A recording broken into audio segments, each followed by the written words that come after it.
नमस्कार दोस्तों, स्वागत है आप सभी का आपके अपने ऑनलाइन इंस्टीट्यूट अवगत पाठशाला पर। हम लोग इस चैनल पर रेलवे ग्रुप डी और एनटीपीसी का प्रीवियस ईयर क्वेश्चन को सॉल्व कर रहे थे। उसी श्रृंखला में हम पुनः उपस्थित हैं आपके समझ कुछ नए क्वेश्चन के साथ। तो चलिए शुरू करते हैं आज का सेशन। आज का हमारा पहला क्वेश्चन है, राज्यसभा को डैश डैश के नाम से भी जाना जाता है, यानी कि राज्यसभा को किस नाम से जाना जाता है। ऑप्शन ए विधान परिषद, ऑप्शन बी वरिष्ठ सदन, ऑप्शन सी उच्च सदन या ऑप्शन डी निम्न सदन। इसका सही आंसर है ऑप्शन सी उच्च सदन, अपर हाउस। राज्यसभा को हम लोग उच्च सदन के नाम से भी जानते हैं।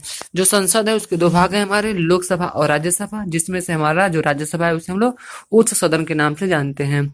और राज्यसभा के सभापति को हम लोग उपराष्ट्रपति के नाम से जानते हैं। उपराष्ट्रपति यानी कि राज्यसभा के सभापति वर्तमान में एम वेंकैया नायडू हैं। इनका फुल फॉर्म, इनका जो पूरा नाम है एम मोप्पा वरालू, यानी कि मोप्पा वरालू वेंकैया नायडू हैं। और अगर हम बात करें कि राज्यसभा के सभापति यानी कि उपराष्ट्रपति का चुनाव कैसे होता है, तो संसद के दोनों सदनों के सभी सदस्यों द्वारा, अर्थात लोकसभा और राज्यसभा के निर्वाचित और मनोनीत दोनों सदस्यों के द्वारा इनका चुनाव होता है। अगर हम उपसभापति की बात करें तो केवल और केवल राज्यसभा के सदस्यों द्वारा उपसभापति का चुनाव होता है। वहीं अगर हम बात करें राष्ट्रपति की, तो राष्ट्रपति का चुनाव कैसे होता है या उनके चुनाव में कौन कौन लोग भाग लेते हैं, तो राष्ट्रपति के चुनाव में संसद के दोनों सदनों अर्थात लोकसभा और राज्यसभा के निर्वाचित सदस्य और राज्य विधानसभाओं के निर्वाचित सदस्य तथा दिल्ली तथा पांडिचेरी के निर्वाचित सदस्य राष्ट्रपति के चुनाव में भाग लेते हैं। तो ये रहा हमारा राज्यसभा के बारे में और संसद के बारे में। तो चलिए अगले क्वेश्चन की ओर बढ़ते हैं। आज का हमारा अगला क्वेश्चन है, किस देश ने 2016 का अंडर 19 क्रिकेट विश्व कप जीता है। Option A Bharat, option B Sri Lanka, option C West Indies या ऑप्शन डी बांग्लादेश। इसका सही आंसर है ऑप्शन सी वेस्ट इंडीज। 2016 का अंडर 19 क्रिकेट विश्व कप जो है कि आपके वेस्ट इंडीज ने जीता है। तो चलिए अगले क्वेश्चन की ओर बढ़ते हैं। आज का हमारा नेक्स्ट क्वेश्चन है, बांग्लादेश की थली सीमा किसके साथ लगती है। Option A Bharat, option B Bharat और म्यांमार, ऑप्शन सी भारत और भूटान, ऑप्शन डी भारत और चीन। इसका सही आंसर है ऑप्शन बी भारत और म्यांमार। बांग्लादेश की थली सीमा भारत और म्यांमार के साथ लगती है और बांग्लादेश जो है भारत के साथ सीमा बनाती है और बांग्लादेश जो है कि सबसे अधिक स्थलीय सीमा भारत के साथ बनाती है, लगभग 4096 किलोमीटर। कितना? 4096 किलोमीटर भारत और बांग्लादेश की सीमा लगती है। इसके अलावा जो हमारा भारत और चीन है वो 3333 किलोमीटर की सीमा रेखा बनाती है, जिसे हम लोग मैक मोहन रेखा के नाम से जानते हैं। तो चलिए नेक्स्ट क्वेश्चन की ओर बढ़ते हैं। आज का हमारा नेक्स्ट क्वेश्चन है, चलती लिफ्ट में व्यक्ति के वजन पर क्या असर होगा। अगर लिफ्ट चल रही है उसमें व्यक्ति अगर है तो उसके वजन पर क्या असर होगा। ऑप्शन ए बढ़ जाएगा, ऑप्शन बी घट जाएगा, ऑप्शन सी भार नहीं बदलेगा, ऑप्शन सी बढ़ या घट सकता है। और इसका सही आंसर है ऑप्शन सी भार नहीं बदलेगा। अगर कोई व्यक्ति चलती हुई लिफ्ट में है तो उसके वजन पर क्या होगा, उसका भार नहीं बदलेगा। उसका द्रव्यमान बदल सकता है, वो बदलेगा नहीं, बदलाव हम महसूस करेगा लेकिन उसका भार नहीं बदलेगा। तो चलिए अगले क्वेश्चन को बढ़ते हैं। हमारा नेक्स्ट क्वेश्चन है, इनसैट 3D एक उन्नत मौसमी निगरानी पेलोड वाला मौसम उपग्रह है, उसको कब लॉन्च किया गया था। Option A 2012, option B 2013, option C 2014 या ऑप्शन डी 2015। इसका सही आंसर है ऑप्शन बी 2013। इनसैट 3D जो कि एक उन्नत मौसमी निगरानी पेलोड वाला मौसम उपग्रह है, इसे 2013 में भारत सरकार द्वारा लॉन्च किया गया था। तो चलिए नेक्स्ट क्वेश्चन की ओर बढ़ते हैं।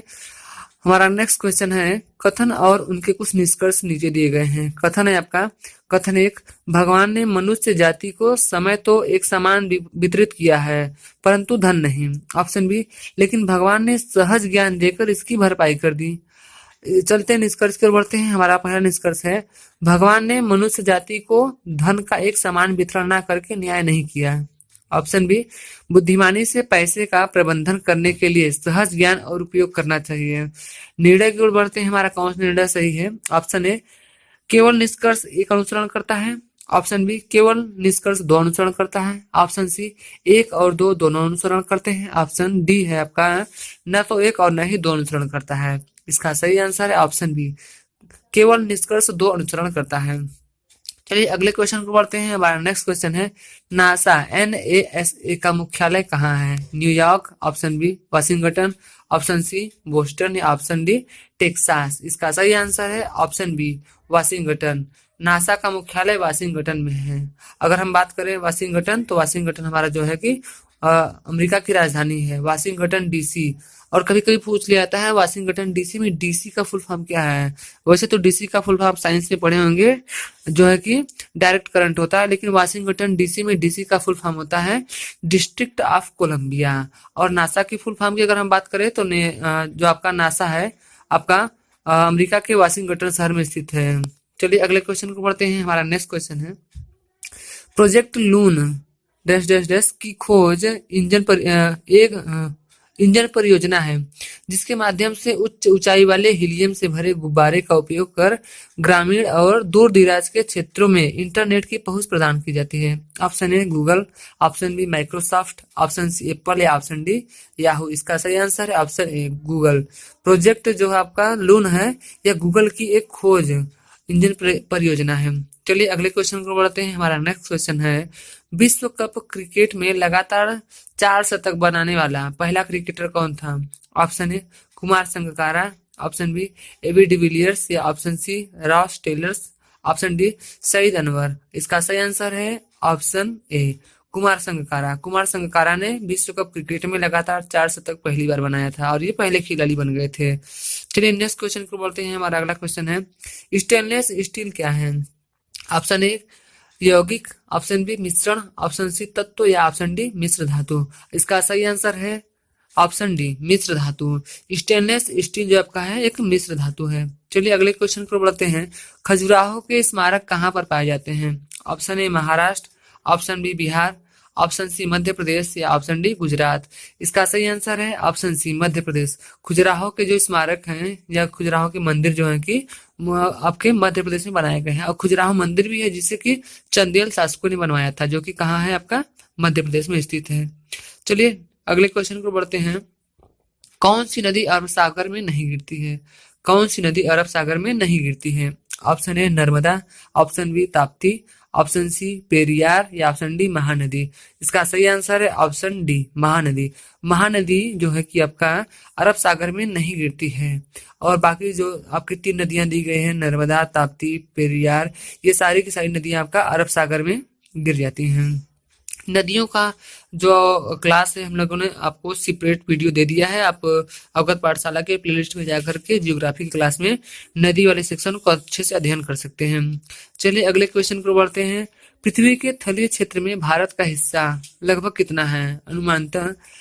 Option A 2.8%, option B 2.4%, option C 2% या ऑप्शन डी 3.2%। इसका सही आंसर है ऑप्शन बी 2.4%। अगर हम भारत की बात करते हैं तो भारत का जो क्षेत्रफल है संपूर्ण विश्व के क्षेत्रफल का 2.4% है। अगर भारत के क्षेत्रफल की बात करते हैं कि भारत का क्षेत्रफल कितना है, तो भारत का क्षेत्रफल है 32,87,263 वर्ग किलोमीटर। ये हमारा रहा भारत का क्षेत्रफल। और क्षेत्रफल की दृष्टि से देखेंगे तो भारत का 7वां स्थान है। क्रम से अगर हम देखें कि पहले नंबर से 7वें नंबर का क्रम देखें तो सबसे पहले आता है आपका रूस, कनाडा, चीन, संयुक्त राज्य अमेरिका, ब्राजील और ऑस्ट्रेलिया। इसके बाद 7वां नंबर है आपका भारत का 7वां स्थान है। तो चलिए अगले क्वेश्चन को बढ़ते हैं। हमारा नेक्स्ट क्वेश्चन है, 2012 के ओलंपिक में अधिकतम स्वर्ण पदक किस देश ने जीता था। ऑप्शन ए चीन, option B Great Britain, option C America या ऑप्शन डी रूस। इसका सही आंसर है ऑप्शन सी अमेरिका। 2012 के ओलंपिक खेलों में अधिक स्वर्ण पदकों की संख्या जो कि रूस के खाते में गया था। और ओलंपिक जो है कि 4 सालों में खेला जाता है। ओलंपिक में कुल 5 छल्ले हैं जो कि 5 महाद्वीपों के प्रतीक के रूप में सम्मिलित किए गए हैं। चलिए अगले क्वेश्चन की ओर देखते हैं, एक वयस्क मानव का पूरा पाचन तंत्र यानी कि मुंह से लेकर के गुहा तक कितना मीटर लंबा होता है। मनुष्य का पाचन तंत्र कितना लंबा होता है। Option A 8 metre, option B 7, option C 10 या ऑप्शन डी 9 मीटर। इसका सही आंसर है ऑप्शन डी, ऑप्शन डी यानी कि 9। चलिए अगले क्वेश्चन को बढ़ते हैं। हमारा नेक्स्ट क्वेश्चन है, कंपाइलर क्या है। Option A hardware, option B software, option D न तो हार्डवेयर और न ही सॉफ्टवेयर, ऑप्शन डी कार्ड। और इसका सही आंसर है ऑप्शन बी सॉफ्टवेयर। कंपाइलर एक सॉफ्टवेयर है। चलिए नेक्स्ट क्वेश्चन को बढ़ते हैं हमारा नेक्स्ट क्वेश्चन है, नागालैंड की राजधानी कौन सी है। Option A Dimapur, option B Kohima, option C Mokokchung या ऑप्शन डी तेजपुर। इसका सही आंसर है ऑप्शन बी कोहिमा। नागालैंड की राजधानी जो है कि आपकी कोहिमा है। चलिए अगले क्वेश्चन को बढ़ते हैं। कौन सी बीमारी दिल से संबंधित नहीं है? Option A aneurysm, option B cardiomyo आपका है option B cardiomyopathy, option C diphtheria या ऑप्शन डी मायोकार्डियल रप्चर। इसका सही आंसर है ऑप्शन सी डिप्थीरिया। डिप्थीरिया के अलावा जो सारे के सारे ऑप्शन दिए गए हैं आपके दिल की बीमारी से संबंधित नहीं है, दिल की बीमारी से संबंधित है, लेकिन ऑप्शन सी डिप्थीरिया जो है आपका दिल की बीमारी से संबंधित नहीं है। डिप्थीरिया जिसे हम लोग सिफिलिस के नाम से भी जानते हैं, जो कि माइक्रोबैक्टीरियम डिप्थीरी के कारण होता है। चलिए अगले क्वेश्चन की ओर बढ़ते हैं। हमारा नेक्स्ट क्वेश्चन है लॉग इन नाम और पासवर्ड का सत्यापन किस लिए किया जाता है? ऑप्शन ए उपयोगकर्ता के प्रमाणन हेतु, ऑप्शन बी उपयोगकर्ता के पुनः पुष्टिकरण हेतु, ऑप्शन सी उपयोगकर्ता को औपचारिक पहुंच उपलब्ध करवाने हेतु, ऑप्शन डी लॉग इन की औपचारिकता पूरा करने हेतु। इसका सही आंसर है ऑप्शन ए उपयोगकर्ता के प्रमाणन हेतु। जब हम कोई चीज लॉग इन करते हैं तो उसमें हमारा नाम पूछा जाता है और उसके लिए हमें एक पासवर्ड का भी सत्यापन किया जाता है, जो कि उपयोगकर्ता के प्रमाणन हेतु किया जाता है कि उपयोगकर्ता सही है या नहीं है। इसके तहत उनकी सारी जानकारी उनसे प्राप्त कर ली जाती है कि वो वयस्क हैं कि अल्पवयस्क हैं, उनकी रुचि क्या है, ये सारी चीजों का इसमें उल्लेख अच्छे से किया होता है। चलिए अगले क्वेश्चन को बढ़ते हैं। हमारा नेक्स्ट क्वेश्चन है द्वितीय विश्व युद्ध में दुश्मन की पनडुब्बियों को ट्रैक करने के लिए विकसित प्रौद्योगिकी कौन सी थी? Option A radar, option B sonar, option C echolocation या ऑप्शन डी लीडार। इसका सही आंसर है ऑप्शन बी सोनार। द्वितीय विश्व युद्ध में दुश्मनों की पनडुब्बियों को ट्रैक करने के लिए सोनार का प्रयोग किया गया था। सोनार जो है कि समुद्र में छुपी हुई वस्तुओं का पता लगाने के लिए प्रयोग किया जाता है। अब पनडुब्बियां हैं तो समुद्र के माध्यम से ही आगे बढ़ेंगी, इसलिए समुद्र में छुपी हुई वस्तुओं का पता लगाने के लिए हम लोग सोनार का प्रयोग करते हैं। अगर हम बात करें द्वितीय विश्व युद्ध के अवधि की, द्वितीय विश्व युद्ध कब से हुआ था, तो द्वितीय विश्व युद्ध आपका 1939 से 1945 के बीच में हुआ था। आपका 1 सितंबर 1939 को पोलैंड ने आक्रमण कर दिया, पोलैंड पर आक्रमण किया था जर्मनी ने, इसलिए द्वितीय विश्व युद्ध प्रारंभ हो गया था। यानी कि पोलैंड पर आक्रमण किया था, किसने किया था? जर्मनी ने किया था। यानी जर्मनी ने ही क्या किया था? द्वितीय विश्व युद्ध की शुरुआत की थी। अगर प्रथम विश्व युद्ध की बात करें तो प्रथम विश्व युद्ध हमारा जो है 1914 से 1918 तक हुआ था। चलिए आज के नेक्स्ट क्वेश्चन को बढ़ते हैं, जो हमारा आज का लास्ट और अंतिम क्वेश्चन भी है। आमतौर पर वर्णांधता, जिसे हम लोग कलर ब्लाइंडनेस कहते हैं, क्या है? ऑप्शन ए एक अनुवांशिक प्रकृति, ऑप्शन बी एक गैर अनुवांशिक स्थिति, ऑप्शन सी जीवन शैलीगत बीमारी, ऑप्शन डी प्रकाश में अनावरण के कारण। इसका सही आंसर है ऑप्शन ए एक अनुवांशिक प्रकृति। वर्णांधता यानी कि कलर ब्लाइंडनेस हमारा एक अनुवांशिक प्रकृति है, यानी कि एक अनुवांशिक रोग है। अगर किसी को हो गया है वो यह रोग वर्णांधता या कलर ब्लाइंडनेस, तो वह उसके अगली पीढ़ी में भी संचरित होती है, इसलिए इसे हम लोग अनुवांशिक रोग भी कहते हैं। और वर्णांधता जिस व्यक्ति को हो जाता है तो वह जो है कि लाल और हरे रंगों में भेद नहीं कर पाता है कि कौन सा रंग लाल है या कौन सा रंग हरा है, इसलिए उसे कलर ब्लाइंडनेस के नाम से जाना जाता है। तो ये रहा आज का हमारा सेशन और इसी के साथ चलिए समाप्त करते हैं आज का सेशन। मिलेंगे अगले दिन कुछ नए क्वेश्चन के साथ। तब